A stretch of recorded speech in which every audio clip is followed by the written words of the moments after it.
Olá, um dos objetivos deste canal é nos arriscarmos a pôr à mesa algumas questões sociais, principalmente aquelas que se referem aos direitos das mulheres e mais especificamente aos direitos reprodutivos. Isso porque a sociedade aprendeu a confundir que pregar o Evangelho é rechaçar os direitos que as mulheres resgatadas por Jesus, tanto constado nos Evangelhos quanto constado pelas suas práticas como pessoa, e ele, sendo um judeu de 33 anos, não teve tempo para fazer tudo aquilo que ele gostaria de fazer em relação às mulheres que ele criou, mas ele nos disse que nós faríamos obras maiores que as que ele fez como ser humano no sentido do tempo e espaço. Ele não teve tempo para fazer toda a mudança social. Mas o convite é que a gente, por meio do Evangelho, assuma essas mudanças, posto que são mudanças frutos do seu amor derramado em nós.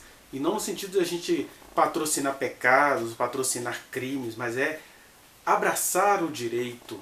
Como diriam os profetas na Antiguidade, no Antigo Testamento, né? Cadê a justiça e o direito? E o Evangelho faz esse direito se estender às mulheres. Nesse sentido, eu quero desafiar você a prestar atenção no que a gente vai colocar aqui. Eu quero deixar bem claro que não é uma pressão e nem uma pregação pró-aborto, no sentido de que essas pessoas que ficam fazendo sexo descompromissadamente agora querem tirar. Não se trata disso. Trata-se de a gente acolher as pessoas sem ficar perguntando as origens dos seus desejos por direitos, né? Porque é isso que acontece. A gente acredita, a gente até chamou lá na cruz um dos ladrões de o bom ladrão, né, daqueles que foi crucificado com Jesus, mas a gente quer criminalizar uma mulher que não deseja uma gestação. Por isso, eu quero que você preste atenção neste vídeo e em outros que mais ou menos toda terça-feira eu vou colocar aqui no canal, para que a gente possa olhar de perto com a lupa do amor de Deus em nós e não com a lupa do moralismo. Olhar de perto algumas coisas. Primeiro, ninguém está obrigando ninguém a abortar. Segundo, todo cristão deveria ter como prática o acolher a mulher cidadã que paga impostos e que merece ser amparada pelo Estado, sem que o Estado tenha de discutir as suas questões morais, porque o Estado não é igreja, né? E em não sendo igreja e em não sendo Deus, o Estado, que é mantido por essas mulheres cidadãs, tem a obrigação de lhes proporcionar amparo, porque elas pagam impostos. É isso, você concordando ou não com o que ela quer fazer, esta é a verdade. Terceiro, tudo que você vai ver aí, que é um trecho da audiência pública pela interrupção voluntária da gravidez, tudo que você vai ver aí tem a ver com uma gravidez, uma gestação que é interrompida até a 12ª semana, para não causar aquilo que te causa escândalo, que são aqueles fetos de 5, 6 meses que causam escândalo na população, né? Que são espalhados aí pelas redes sociais. Então a questão ela é preventiva. E a quarta coisa é que, por que a gestação até a 12ª semana? Porque parte do pressuposto, você pode olhar aí outros 2 vídeos que eu já coloquei no canal dessa audiência pública sobre o aborto. Um deles é o ministro Barroso falando sobre quando é que uma vida humana, que uma pessoa é considerada pessoa de acordo com a medicina. E ele faz exatamente esse paralelo. Uma pessoa adulta deixa de ser pessoa quando? Quando ocorre a morte cerebral. Também o embrião, o feto, ele deveria passar a ser pessoa quando acontece a atividade cerebral ou encefálica. E aí você vai ver nesse vídeo, que eu vou colocar na continuidade deste que eu estou falando, que as pesquisas mostram exatamente isso, que até a 20ª semana, na verdade, o feto, o embrião, ele não sente dor, porque é um ser vivo, mas ainda não é uma pessoa, porque não tem atividade do sistema nervoso central funcionando, digamos assim, em sua plenitude, falando aqui para um grande público, né? Na verdade, não há atividade cerebral.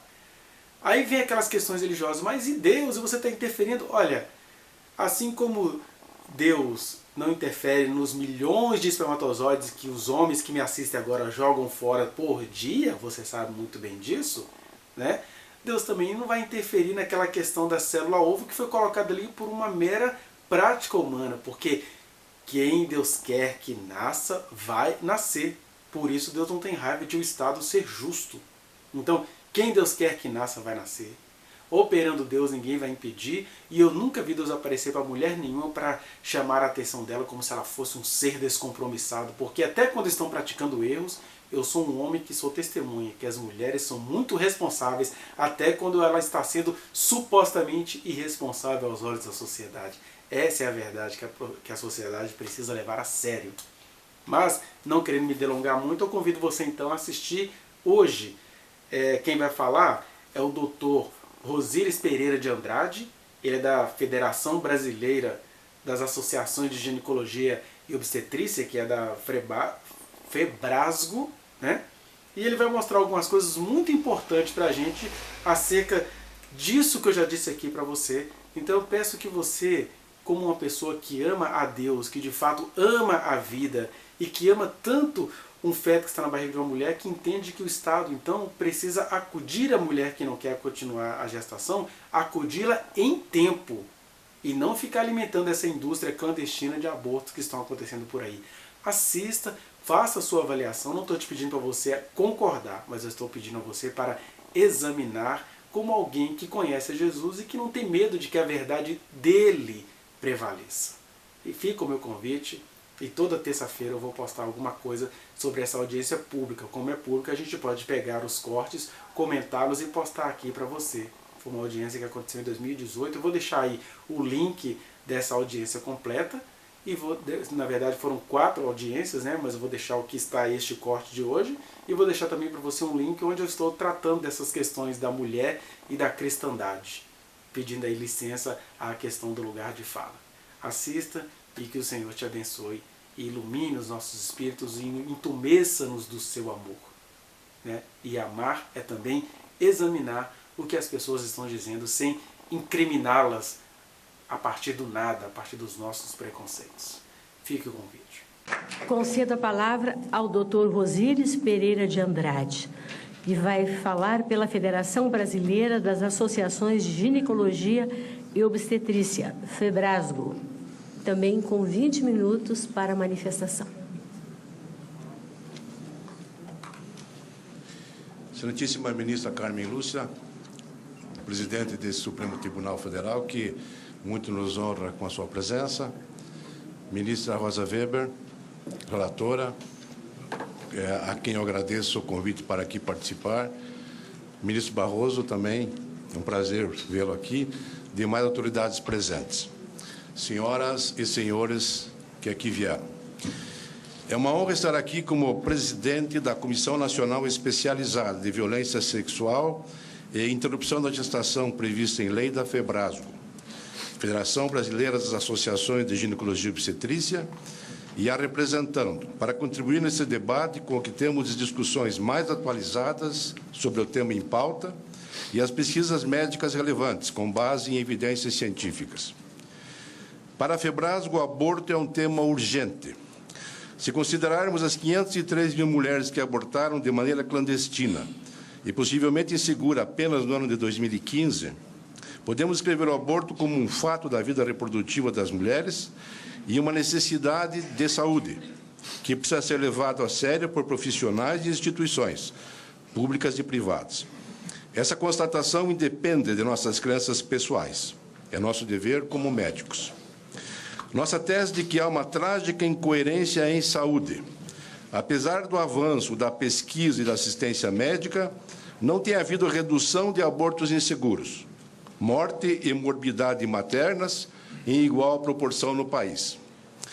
Desenvolverei essas teses em 2 etapas. A primeira, apresentando o aborto seguro como procedimento de saúde das mulheres. A segunda, apresentando a relação da descriminalização do aborto com a liberdade do exercício da profissão médica e o atendimento à missão constitucional de proteção à saúde. Primeiro item, sobre segurança e eficácia dos métodos disponíveis para aborto legal. O aborto seguro como procedimento de saúde das mulheres. O aborto, quando realizado em condições seguras e recomendadas, é um procedimento de saúde que apresenta baixíssimos riscos à saúde da mulher e risco de morte quase insignificante. São dados da Organização Mundial da Saúde. Os procedimentos atualmente recomendados por essa organização são de baixa complexidade e descritos de modo detalhado em manuais da própria organização e em manuais nacionais de referência para o Ministério da Saúde no atendimento e procedimentos de abortos legais. A literatura médica estabelece, com base em evidências científicas, o uso de certos medicamentos e da AMIU. É uma sigla que significa aspiração manual intrauterina, como procedimentos médicos seguros para realizar um aborto, desde que acompanhados ou realizados por profissionais devidamente capacitados, esse é um ponto importante, com habilidades necessárias e também em ambiente em conformidade com os padrões mínimos de atenção à saúde. Os métodos mais recomendados e utilizados para a indução do aborto são: primeiro, aborto farmacológico ou medicamentoso, utilizando uma combinação de 2 medicamentos, mifepristona e misoprostol, ou apenas o misoprostol. Os índices de eficácia são de até 98%. No Brasil, apenas o misoprostol é oferecido como opção de fármaco para o aborto medicamentoso e integra a lista de 2018 da Relação Nacional de Medicamentos Essenciais, que é RENAME, elaborado pelo Ministério da Saúde. Assim, os médicos brasileiros hoje já realizam o aborto legal medicamentoso apenas pela administração do uso do misoprostol, o qual também é reconhecido como um procedimento seguro e eficaz, embora o uso combinado com mifepristona seja a prática mais recomendada pela OMS, Organização Mundial da Saúde, por reduzir a necessidade de acompanhamento médico após a utilização. Segundo a OMS, apenas de 2 a 5% das mulheres tratadas com a combinação de mifepristona e misoprostol podem vir a necessitar de qualquer intervenção médica posterior, como para controlar o sangramento. É preciso comparar esses dados com o fato de que hoje sabemos que metade das mulheres brasileiras que enfrentam o aborto ilegal precisa ser internada após o procedimento. Em termos simples, uma mulher pode realizar o aborto com medicamentos e precisar de pouco acompanhamento médico, o que reduz significativamente o impacto da saúde pública do aborto clandestino. Realizado nas primeiras semanas, o procedimento de aborto é, inclusive, mais seguro que um parto. As complicações são raras, depois de um aborto medicamentoso seguro, realizado até as 12 semanas, e podem ser tratadas por qualquer profissional de saúde que seja capaz de tratar as complicações de um aborto espontâneo. É importante lembrar que o aborto espontâneo é evento comum e para o qual médicos ginecologistas e obstetras já recebem treinamento regular. Esse fato acontece em torno de 1 em cada 5 gestações. Por ser tão seguro, a Organização Mundial de Saúde, inclusive, recomenda que, até 9 semanas de gestação, o aborto medicamentoso seja realizado em ambiente de conveniência às mulheres, como a própria casa, após orientação médica adequada e acesso a medicamentos, de forma a garantir maior privacidade e bem-estar. A mesma recomendação prevê ainda que o uso de estabelecimentos hospitalares seja reservado a casos de aborto após 9 semanas de gestação e eventuais casos de complicações pós-aborto. O outro procedimento, além do medicamentoso, recomendado pela OMS, é a AMIU, aspiração manual intrauterina, que consiste em um procedimento cirúrgico de baixa complexidade. A AMIU é especialmente indicada em gestações com menos de 12 semanas, conforme norma técnica do Ministério da Saúde. Estudo realizado com 11.487 procedimentos de aspiração, realizados por enfermeiros e médicos nos Estados Unidos, concluiu que em apenas 1,3% dos casos houve qualquer complicação clínica. Outro estudo, realizado no Centro Obstétrico do Hospital Universitário de Santa Maria, Rio Grande do Sul, avaliando mulheres com até 12 semanas de gestação, com diagnóstico de abortamento espontâneo incompleto, concluiu que a AMIU requer menos tempo de permanência hospitalar, o que aumenta a efetividade do método e pode melhorar a qualidade do atendimento às pacientes, além de reduzir custos relacionados à permanência de uma paciente no SUS. O aborto medicamentoso e a AMIU são considerados procedimentos seguros e preferíveis à curetagem uterina, que é o tratamento clássico nessas situações. A norma técnica de atenção humanizada ao abortamento do Ministério da Saúde estabelece que, nas gestações com menos de 12 semanas, indica-se a AMIU, por ser mais seguro e permitir a finalização mais célere do procedimento. Diante de todas as evidências, não há dúvidas de que são os métodos inseguros, oferecidos na clandestinidade, e a falta de apoio médico que permitem a persistência de riscos associados à interrupção de uma gravidez não planejada, como infertilidade, infecção, hemorragias, intoxicação, envenenamento por substâncias não aprovadas como medicamentos seguros para interrupção da gravidez e perfuração do útero, que podem levar a graves lesões ou mesmo à morte. Hoje, essas complicações foram praticamente erradicadas da prática médica regular com o avanço dos procedimentos e medicamentos. Existem medicamentos e procedimentos abortivos que funcionam tão bem que a mulher sequer precisa ir até um hospital. E, mais importante para a defesa da vida, são procedimentos e medicamentos que não sujeitam as mulheres aos riscos de sangrar até morrer ou a ter danos permanentes ao seu aparelho reprodutivo. É, portanto, a clandestinidade e a falta de políticas públicas de saúde que cria a figura do aborto inseguro, definido pela OMS como procedimento para encerrar uma gravidez não intencional realizado por pessoas que não possuem as habilidades necessárias ou em um ambiente que não está em conformidade com os padrões médicos mínimos. Como item 2, vamos agora discorrer sobre a criminalização do aborto como obstáculo para o exercício regular e adequado da medicina. Por fim, gostaríamos de ressaltar a relação fundamental entre a descriminalização do aborto e a liberdade do exercício da profissão médica.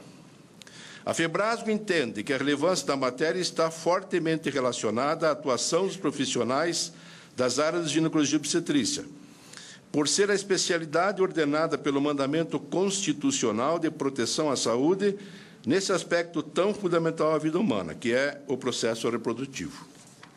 Entendemos que a relação médico-paciente deve ser protegida, não apenas como dever legal e de regulamentação profissional, mas também porque esse vínculo é condição de possibilidade da relação de confiança que o cuidado integral em saúde exige.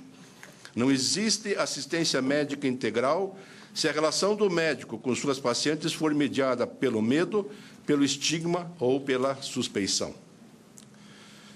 O único critério a guiar a atuação de um médico comprometido com sua missão deve ser o melhor interesse de sua paciente.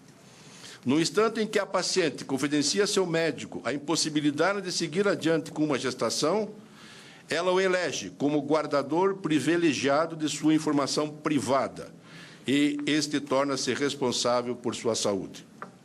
O Código de Ética Médica determina que é vedado ao médico, abre aspas, deixar de usar todos os meios disponíveis de diagnóstico e tratamento, cientificamente reconhecidos e ao seu alcance, em favor do paciente, fecha aspas.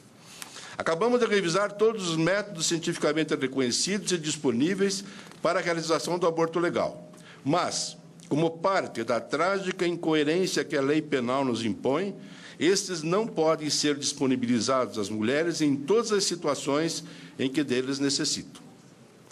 Caso o médico se encontre diante da paciente que tenha decidido privadamente para a realização da interrupção da gravidez, por quaisquer motivos, o médico não poderá cumprir o dever de indicar métodos de abortamento seguros e largamente utilizados no seu cotidiano profissional. É assim que procedimentos comuns e seguros de saúde se transformam, no atual cenário da ilegalidade, em riscos à saúde e à vida das mulheres e ao livre exercício da profissão médica. Diante da criminalização do aborto, médicos e outros profissionais que auxiliam no procedimento estão sujeitos a sanções criminais, administrativas e civis. Por cumprir nosso dever de auxiliar uma mulher no cuidado de sua saúde, podemos ser perseguidos criminalmente e impedidos de exercer a profissão. No Brasil, a Constituição Federal considera a saúde um direito fundamental, o que atribui deveres ao Estado e a profissionais do campo para a garantia desse direito.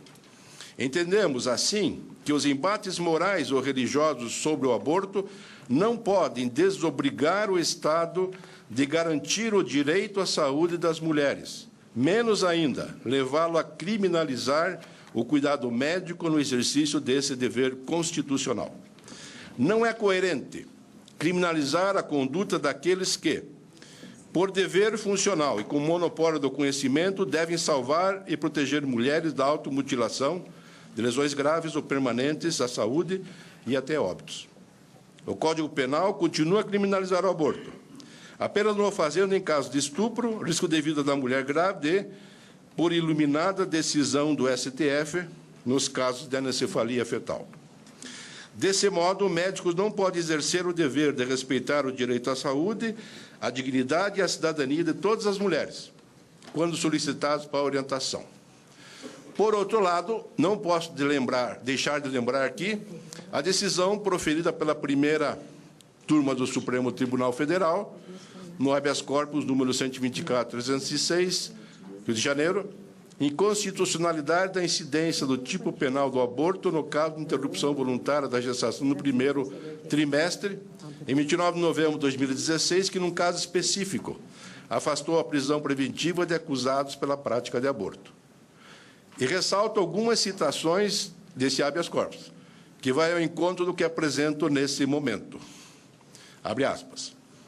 É preciso conferir interpretação conforme a Constituição aos próprios artigos 124 a 126 do Código Penal, que tipificam o crime de aborto, para excluir do seu âmbito de incidência a interrupção voluntária da gestação efetivada no primeiro trimestre.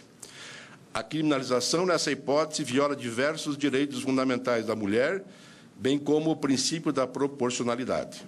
A criminalização é incompatível com os seguintes direitos fundamentais: os direitos sexuais e reprodutivos da mulher, que não pode ser obrigada pelo Estado a manter uma gestação indesejada. A autonomia da mulher, que deve conservar o direito de fazer suas escolhas existenciais. A integridade física e psíquica da gestante, que é quem sofre, no seu corpo e no seu psiquismo, os efeitos da gravidez. E a igualdade da mulher, já que homens não engravidam, e, portanto, a equiparação plena de gênero depende de se respeitar a vontade da mulher, fecha aspas. Por outro lado, o impacto da criminalização sobre as mulheres pobres é grande. Trata-se de cidadãs que não têm acesso a médicos e clínicas privadas, tendo apenas os serviços do SUS aos quais recorrer.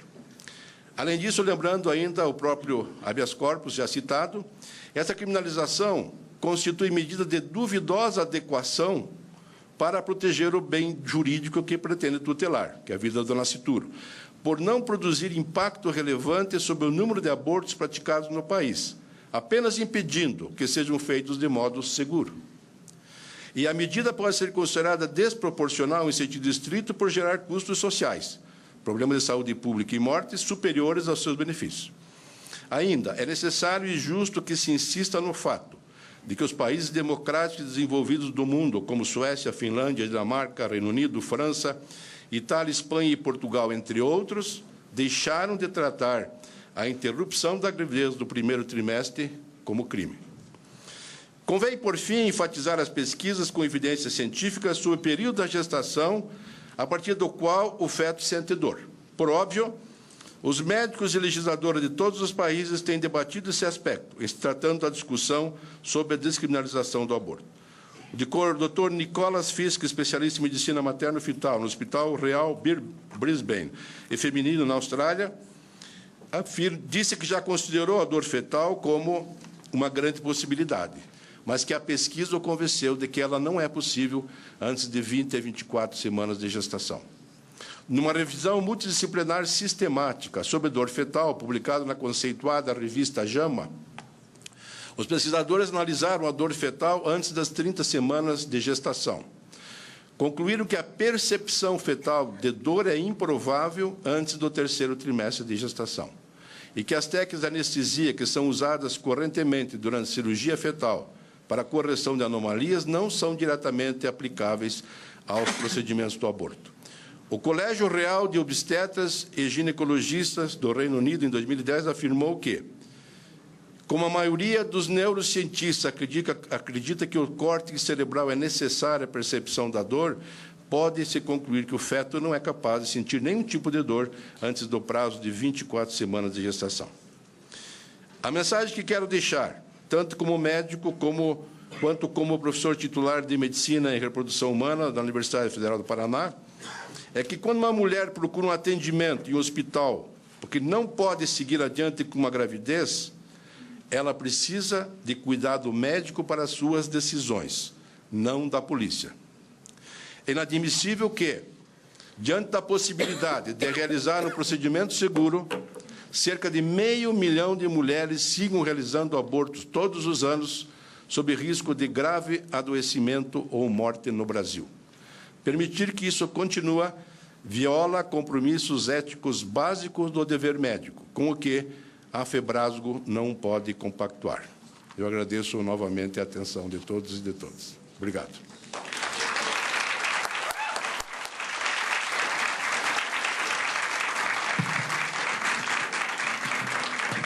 Agradeço ao doutor Rosíris Pereira de Andrade